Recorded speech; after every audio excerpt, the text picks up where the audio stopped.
Welcome back to the Bearded Console Gamer, and today we're going to be discussing everything that we know about the upcoming Ubisoft title, Avatar: Frontiers of Pandora. We'll be talking about the new trailer that dropped during the E3 season, along with potential gameplay mechanics, the tech behind the game, and so much more. And as always, if you enjoy the video, please remember to like and subscribe, as this digital act of approval will help me gain the attention of my one true love, the unknowable and soulless YouTube algorithm. Notice me, senpai.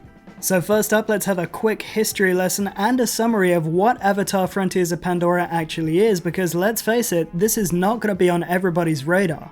Back in February 2017, we got the first announcement that Ubisoft studio Massive Entertainment had begun development on a game based in the Avatar universe. And to be honest, pretty soon after that, the project pretty much fell off the grid, leaving me to assume that it had died in development. Of course, that little theory was proven wrong when, during the E3 2021 Ubisoft Forward presentation, Massive Entertainment finally unveiled Avatar: Frontiers of Pandora, with a flashy reveal trailer that was allegedly composed entirely of in-game footage powered by the latest version of Ubisoft's proprietary Snowdrop engine. Now, the trailer itself was undeniably stunning, and it did a pretty good job of giving us an idea of what we can expect in the final version of the game. It's going to be a first-person action-adventure game set in an open world, and it looks like it's going to involve a wholesome amount of tentacle fun. You know the kind I mean. Seriously though, in Avatar: Frontiers of Pandora, you play as one of the giant and extremely blue members of the Na'vi tribe, as they attempt to preserve the delicate balance of their beautiful bioluminescent world in the face of what appears to be a high-progressive invasion from mecha-wielding VTOL-toting humans who presumably are still hell-bent on strip-mining the planet for its precious reserves of an uber-valuable mineral known imaginatively as unobtainium. At the very end of the trailer, it was revealed that Ubisoft is gunning for a 2022 release for the game, and that it's going to be coming out on PS5, Xbox Series X and S, PC, Stadia, and Luna, but it won't be coming out on the older Xbox One and PS4 platforms, and we'll get into why a little bit later. But following the E3 reveal, we have thankfully been given even more information on the title, via a tech showcase video from developer Massive Entertainment, and also by way of a fairly girthy interview between IGN's Joe Screbbles and the game's creative director Magnus Jantz and technical director Nikolai Stefanov. During the technical showcase, we found out that Ubisoft has modified its Snowdrop engine to allow it to spawn thousands of assets in a single frame of gameplay. So, simply put, that engine change should help the team create a phenomenally detailed, asset-rich world that's packed with plant and animal life. Now, the devs have also created a bunch of shaders within the engine that are designed to react to both player and environmental stimulus, so that could make, for example, a jungle setting a lot more lifelike than would otherwise have been the case. On top of that, Snowdrop has also been supplemented with a volumetric cloud system in order to make the aerial sections of the game all the more beautiful. And the title will also benefit from real-time ray tracing and global illumination from light sources such as the local star, and the plethora of bioluminescent plant and animal life forms that call Pandora home. The developers also created a system that will apparently allow the NPCs in the game to, and I quote, understand the state of the world in terms of player progression, time of day, weather, and a range of other factors. Now let's hit on the important points from that interview between IGN's Joe Screbbles and Massive Entertainment, because it gives us a lot of information as to why this title is going to be next-gen only. And obviously a lot of that is going to be down to the fact that the game Massive Entertainment wanted to create in the Avatar universe simply wouldn't have been feasible with the architecture of the older systems.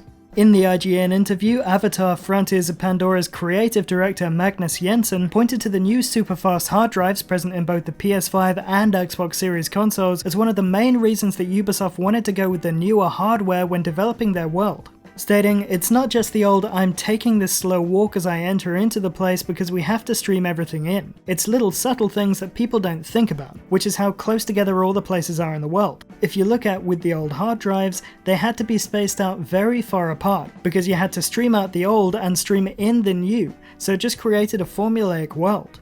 The new hard drives are apparently also giving the devs the freedom they need to create a highly detailed world without having to worry about how those complex environments are going to render and load in when players are viewing it from a high-speed aerial perspective astride a Banshee." Nikolai Stefanov, technical director for programming for the title, then went on to explain that the advanced processing power of the new consoles also allowed them greater freedom with regards to the behavior of the game's NPCs, stating, "I can give you a specific example of something that you can see in the trailer that has to do with the AI systems. For the big creatures, whenever they are calm, they would obviously walk around trees and things like that. But when they're fleeing or attacking you or whatever, they'll just go straight through the bamboo and other vegetation and just completely destroy it. I think it's really cool to be able to see all these effects that the NPCs have on the environment, as well as you having an effect on the environment too. He also went on to explain that the power of the new consoles will allow the devs to deliver a higher, more detailed quality lighting system that's going to help with the overall immersion. I think it's a dramatic step up in quality that makes you feel like it's a real place. One tiny example is that it can actually handle the translucency of the leaves, so it can figure out how much light is being reflected from the leaves, how tinted it is with the colours, and everything else. You get lovely reflections and sights for the water, even down to the volumetric clouds in the sky. They actually receive correct lighting as well.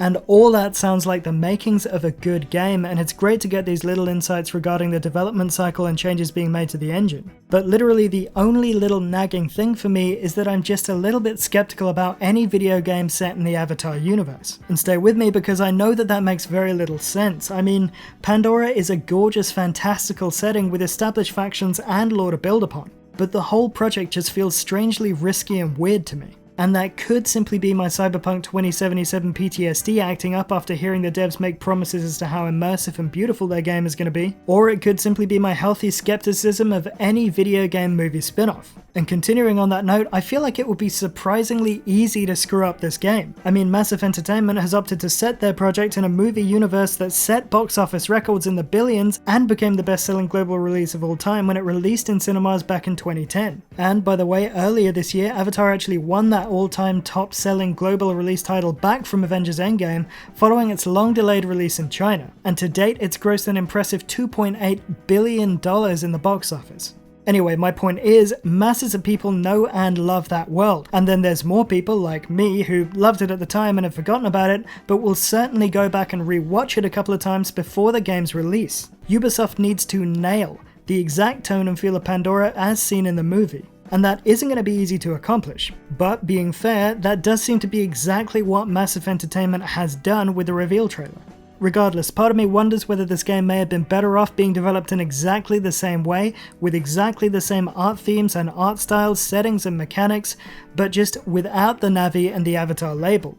But then all of that may have been overly cynical. If Ubisoft does manage to pull off the Pandora vibe, as it did in the trailer, it could be an incredible game. And to be honest, Pandora opens up a huge amount of exciting opportunities for developers beyond what we've already seen mentioned. For example, there is literally no need for quest markers in this game.